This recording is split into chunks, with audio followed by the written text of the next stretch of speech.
महाराष्ट्र को आज नया मुख्यमंत्री मिलने वाला है। देवेंद्र फडणवीस मुख्यमंत्री के तौर पर महाराष्ट्र के आज शपथ लेने वाले हैं और देवेंद्र फडणवीस के साथ साथ उनके दो डिप्टी भी आज शपथ लेंगे, एकनाथ शिंदे और अजित पवार।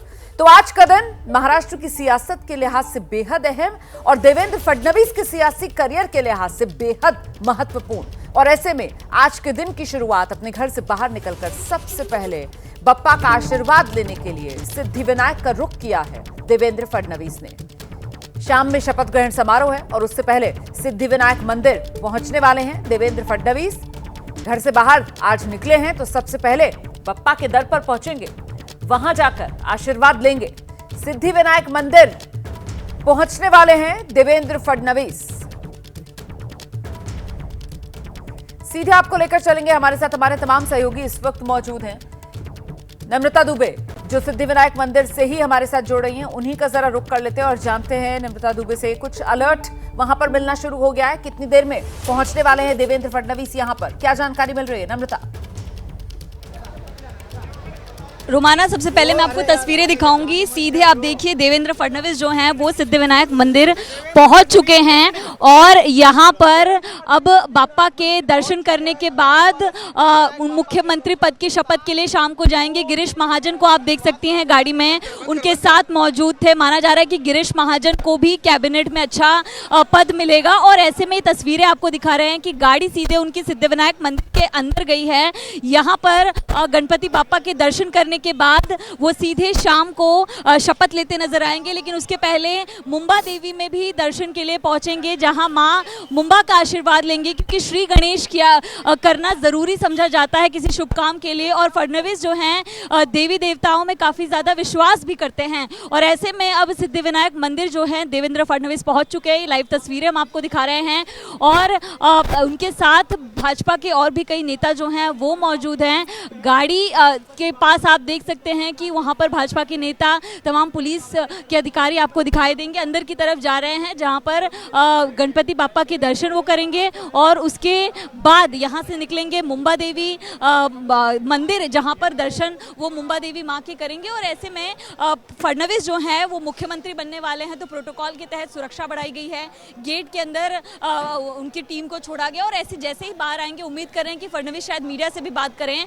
और अब आपने तस्वीरें देखा कि उनके साथ गिरीश महाजन और भाजपा के कुछ और भी नेता मौजूद थे, तो उनको माना जा रहा है कि ये जो नेता फडणवीस के साथ लगातार मौजूद हैं, आज जब तीनों नेता शपथ लेंगे उसके बाद जब कैबिनेट विस्तार होगा तो उनको प्रमुख जगह मिलेगी। तो फिलहाल ये तस्वीर आपको दिखा रहे थे जहां पर देवेंद्र फडणवीस सिद्धिविनायक मंदिर पहुंचे हैं। आम लोगों के लिए फिलहाल ये दर्शन रोका गया है क्योंकि प्रोटोकॉल के तहत इस तरह की स्थिति होती है। तो आप देख सकते हैं कि यहाँ पर सुरक्षा के तहत जो इंतजाम है वो पूरी तरह से यहाँ किए गए हैं और माना जा रहा है कि अपना पूजा अर्चना करने के बाद देवेंद्र फडणवीस तकरीबन 15 से 20 मिनट में बाहर आएंगे और उसके बाद सीधे मुंबा देवी मंदिर की तरफ जाएंगे, मुंबई की कुलदेवी के पास जाएंगे, जहां पर वहां पर दर्शन करेंगे और उसके बाद सागर बंगलों की तरफ एक बार फिर रवाना होंगे, क्योंकि शाम को तमाम वीआईपीज आ रहे हैं, उनके साथ कोऑर्डिनेशन किया जाएगा। और जो शपथ ग्रहण का जो कार्यक्रम है शाम 5 बजे आज़ाद मैदान में, उसकी तैयारियों का जायजा खुद भी देवेंद्र फडणवीस लगातार ले रहे हैं कि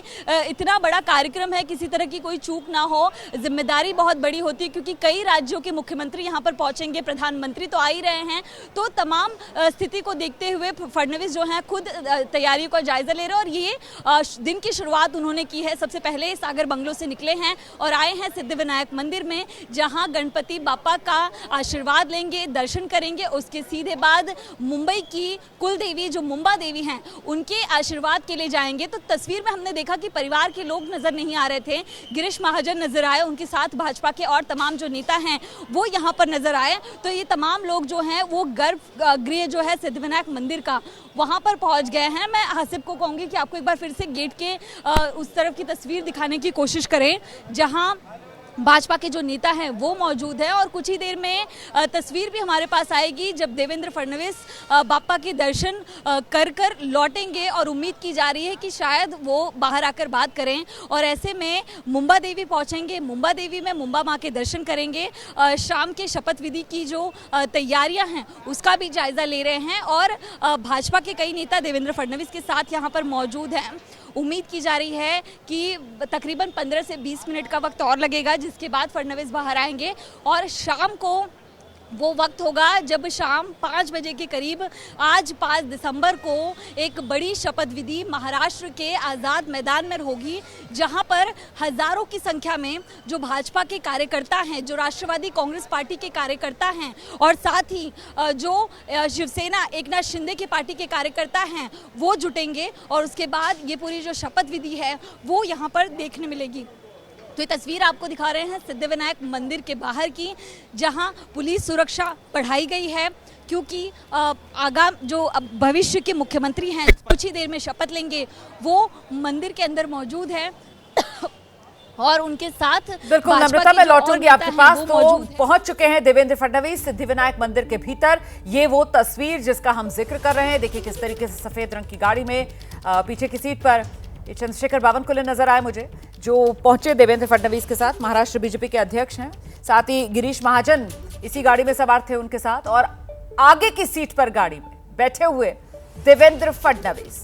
हम सीधे आपको लेकर चलेंगे, हमारे साथ हमारे सहयोगी मृत्युंजय भी इस वक्त मौजूद है। मृत्युंजय, देवेंद्र फडणवीस पहुंच गए हैं बप्पा का आशीर्वाद देने के लिए सिद्धिविनायक मंदिर, और ऐसे में सीएम, दोनों डिप्टी सीएम तो आज शपथ ले रहे हैं, लेकिन मंत्रिमंडल को लेकर अभी भी कोई सस्पेंस बाकी है? तस्वीर बिल्कुल साफ है कि नहीं बस आज सिर्फ 3 लोग ही शपथ लेंगे, क्योंकि कल वो जब प्रेस कॉन्फ्रेंस हो रही थी और उसमें एकनाथ शिंदे की तरफ से वो जो एक शगुफा मतलब बाकी छोड़ दिया गया था, उसके बाद ये सवाल लोगों के मन में है।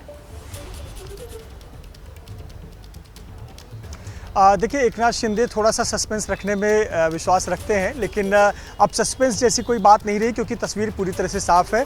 सस्पेंस का पोल खोल तो बगल में बैठे अजीत दादा ने ही कर दिया था। उन्होंने ये कह दिया कि एकनाथ शिंदे का पता नहीं, मैं तो पक्का शपथ लेने वाला हूं। तो चलिए, 2 नाम तो स्पष्ट हो गए, लेकिन अब ये भी स्पष्ट है कि 3 लोग शपथ लेंगे।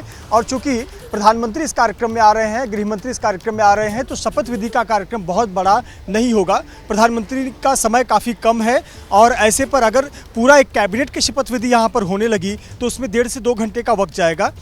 वो समय शायद प्रधानमंत्री ने नहीं दिया है, पीएमओ दफ्तर से उतना समय नहीं मिल पाया है। इसीलिए शपथ विधि कार्यक्रम में 3 जो नेता है, देवेंद्र फडणवीस मुख्यमंत्री के तौर पर शपथ लेंगे और दोनों उप मुख्यमंत्री एकनाथ शिंदे होंगे और अजीत पवार होंगे। अब तक की इसी प्रकार की जानकारी है, लेकिन निश्चित तौर पर बात आती है पोर्टफोलियो की, कैबिनेट की, तो स्पष्ट हो गया है। जो पिछले दिनों बातचीत हुई है वो भी काफ़ी स्पष्ट हो गया है कि गृह मंत्री पद को लेकर पेच फंसा हुआ था, लेकिन भाजपा ने स्पष्ट कर दिया है कि गृह मंत्री पद बीजेपी अपने पास रखेगी। देखिए, महाराष्ट्र की राजनीति हो और गृह मंत्री यानी कोई भी विवाद की चाबी वो गृह विभाग होती है, और वो चाबी बीजेपी किसी को नहीं देगी। चाहे पिछली सरकारें रही हो, चाहे 2014 से 2019 के पूरी बीजेपी के देवेंद्र फडणवीस की सरकार रही हो, तभी भी गृह विभाग देवेंद्र फडणवीस ने अपने पास ही रखा था। क्योंकि यहाँ की सियासत ऐसी है कि यहाँ पर गृह विभाग दूसरे को देने का मतलब है कि अपने घर की तिजोरी की चाबी दूसरे के भरोसे पर देकर जाना। और पिछली सरकार ने यानी उद्धव ठाकरे की सरकार में क्या हुआ था ये हम सब देख चुके हैं।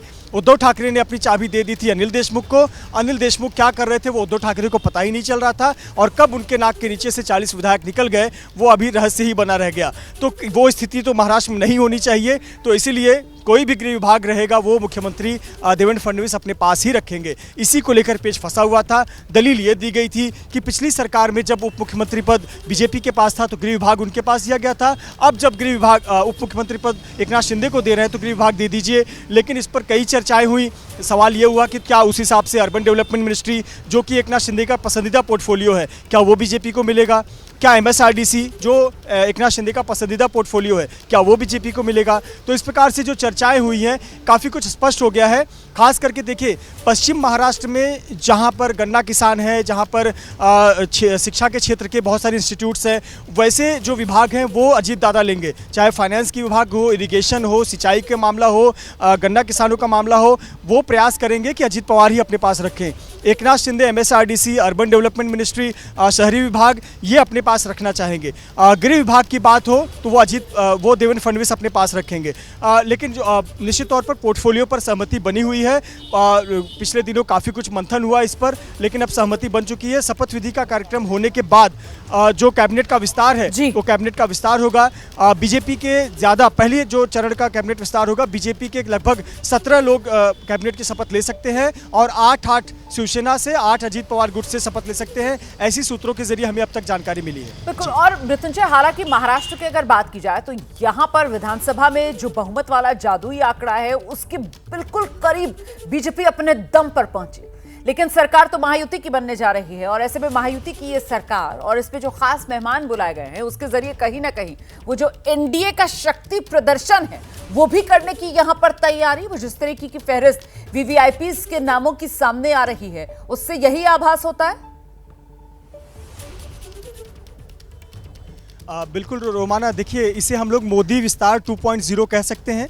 याद होगा जब 2014 में प्रधानमंत्री नरेंद्र मोदी बने और उस समय बीजेपी जिस राज्य में स्टेट में इलेक्शन हो रहे थे बीजेपी जीतते चली जा रही थी, एक लहर सी आ गई थी, बीच में लहर पर ब्रेक लगी। एक बार फिर से हरियाणा से शुरुआत नज़र आ रही है, महाराष्ट्र जैसा बड़ा राज्य जीते हैं। इस वक्त देश के बहुत सारे बड़े राज्यों पर बीजेपी शासित राज्य हो गया है, तो कहीं ना कहीं मोदी विस्तार हम कह सकते हैं। और कहीं ना कहीं ऐसे राज्य में जब बीजेपी इतने बड़े मैंडेट से जीती हो, महायुति इतने बड़े मैंडेट से जीती हो, तो क्यों ना एनडीए एक शक्ति प्रदर्शन करे। और देखिए यहाँ जो तस्वीर जाएगी वो मैसेज दिल्ली तक जाएगी और दूर तक जाएगी कि ना तो केंद्र में कोई चिंता की बात है, ना राज्य में कोई चिंता की बात है। अगले 5 साल तक दिल्ली में नरेंद्र, महाराष्ट्र में देवेंद्र, ये एक स्थिर सरकार रहने वाली है। एक मैसेज यहाँ के मंच से दिया जाएगा। और जब जिस मंच पर नीतीश कुमार उपस्थित हो, चंद्रबाबू नायडू उपस्थित हो, भाजपा शासित राज्यों के मुख्यमंत्री उपस्थित हो, एक शक्तिशाली तस्वीर जब जाएगी तो कहीं ना कहीं एनडीए का कुनबा मजबूत ही होगा। और हमें ध्यान रखना होगा कि अब आने वाले समय में बिहार में भी चुनाव है, तो यहाँ चिराग पासवान भी नजर आने वाले हैं, जीतन राम मांझी भी नजर आने वाले हैं, नीतीश कुमार नजर आने वाले हैं। तो एनडीए की ताकत क्या है वो यहाँ की तस्वीर के जरिए बिहार में भी पोर्ट्रेट किया जाएगा। बिल्कुल। और बिहार से पहले देखिए ना मृत्युंजय, दिल्ली में भी चुनाव होने वाले हैं और जब एनडीए की ताकत दिखाई जाएगी तो कहीं ना कहीं उसके बरक्स वो जो इंडिया गठबंधन की कमजोरी है वो भी तो खुलकर सामने आएगी ना। और इस बीच जिस बात का जिक्र अभी मृत्युंजय कर रहे थे, इस वक्त की बड़ी खबर है, दोहरा देती हूं। महाराष्ट्र में गृह विभाग अपने पास ही रखेगी बीजेपी। सूत्रों के हवाले से ये बड़ी खबर सामने आ रही है। अभी अभी मृत्युंजय इसी को लेकर जानकारी आप तक पहुंचा रहे थे कि आखिरकार इसके पीछे वजह क्या है। महाराष्ट्र गृह मंत्रालय मतलब अपने घर की चाबी, और वो अपने घर की चाबी बीजेपी किसी और को नहीं देना चाहेगी, इसीलिए गृह मंत्रालय बीजेपी अपने पास ही रखने वाली है। सूत्र ये जानकारी दे रहे हैं।